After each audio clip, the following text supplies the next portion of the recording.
We are with Representative Vandana Slatter from the 48th District. So this session, the plan originally was to have a hybrid session, but you are actually totally remote. So what happened? Yes, we had a remote session, a completely remote session last year, and we thought we'd be moving to more of a hybrid.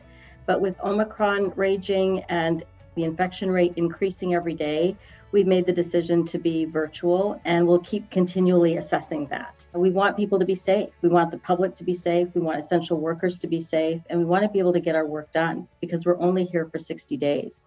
And we already have some members who have COVID positivity in the different chambers. So we certainly hope everyone can stay safe and so we can get our work done. And so I'm very proud and happy that we have the technology to be able to do that, in fact.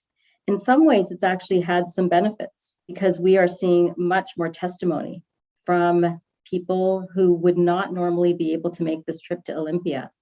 In fact, even this week, we've had some really compelling testimony from people we might never have heard from who have talked about the importance of different bills and policies that are in front of us. And it just strikes me that in some ways we've expanded the ability for people to engage in government. This is very powerful, and I think it's what we're supposed to do. As chair of the College and Workforce Development Committee, what is happening in the committee? What are the priorities? COVID has hit post-secondary education really hard. So we are finding ways to provide basic needs support for people who are enrolling in post-secondary education.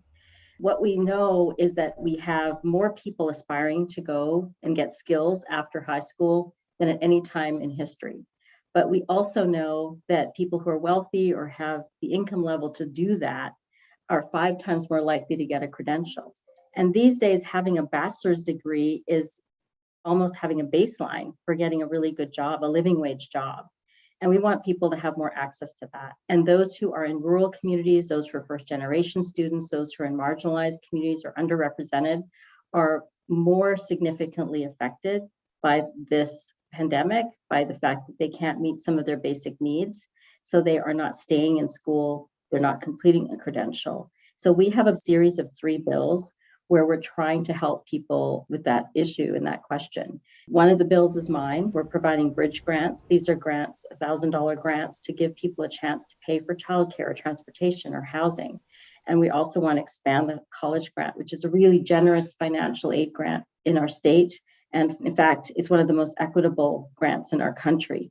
We have 2 other bills. One is a 1% student loan bill, to help students of low income access student loans and not have to be saddled with so much debt or the high burden of student loan debt after they get a job. And we also have one bill that helps them actually navigate the complicated forms that you have to fill out and know even about to be able to get access to financial aid. So we're really excited about these 3 bills. It's a pretty bold package, and I look forward to being able to bring them forward onto the floor. Even though we have 60 days, we have a lot of work to do and a lot of testimony to go through, and a lot of great bills are also coming my way in many different areas.